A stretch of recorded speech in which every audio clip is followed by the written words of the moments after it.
তুলোর মতো নরম তুলতুলে ব্রেডের তৈরি ভীষণ মজাদার একটি ডেজার্ট। এই ডেজার্টটি আপনারা আগে কখনোই তৈরি করেননি। এইভাবে একবার বাসায় তৈরি করে দেখবেন।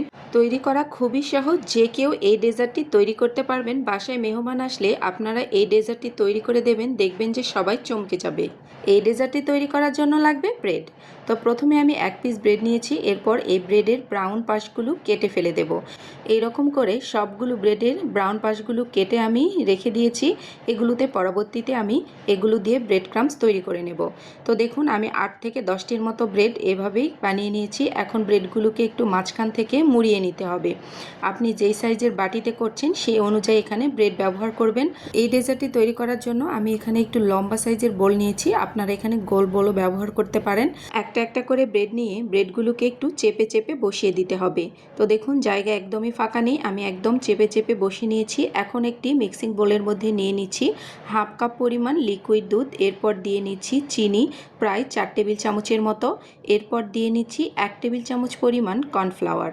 এরপর দিয়ে নেব ভ্যানিলা এসেন্স, কারণ আমি এখানে ডিম ব্যবহার করব, এজন্য এখানে ভ্যানিলা এসেন্স ব্যবহার করছি। এরপর দিয়ে নিচ্ছি 2টো ডিম।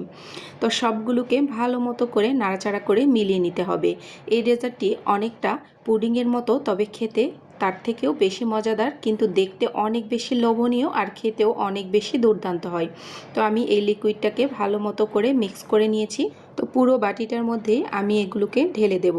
তো দেখুন আমি কিভাবে দিচ্ছি, ব্রেডের উপর থেকে এরকম করে এগুলোকে দিয়ে নিতে হবে। খুবই ইজি, খুব সহজভাবেই কাজটি করে নেওয়া যায়। তো আমি সব কিছু একদম সুন্দরভাবে ঢেলে নিয়েছি। তো এটা একদম তৈরি হয়ে গেছে। এই ডেজার্টটি খেতে এত বেশি মজাদার হয় যে একবার তৈরি করলে বারবার তৈরি করবেন। তো এটাকে আমি ওভেনে বেক করে নেব। আপনারা চাইলে চুলায়ও বেক করে নিতে পারেন। তো আমি এখানে 180 ডিগ্রি সেলসিয়াসে প্রায় 30 মিনিটের মতো বেক করে এটাকে বের করে এনেছি। তো দেখুন কতটা লোভনীয় হয়েছে। চাইলে কিন্তু চুলায়ও বেক করে নিতে পারেন। তো এটাকে ঠান্ডা হওয়ার পরে মোল্ড থেকে বের করে নিতে হবে।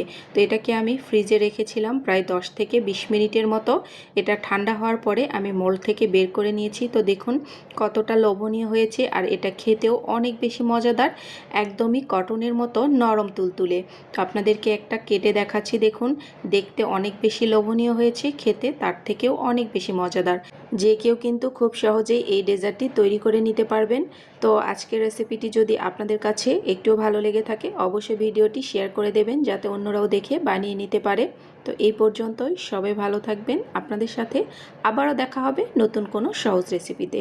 আর অবশ্যই ভিডিওটি শেয়ার করে দেবেন, একটা লাইক এবং কমেন্টস করে দিয়ে যেতে ভুলবেন না।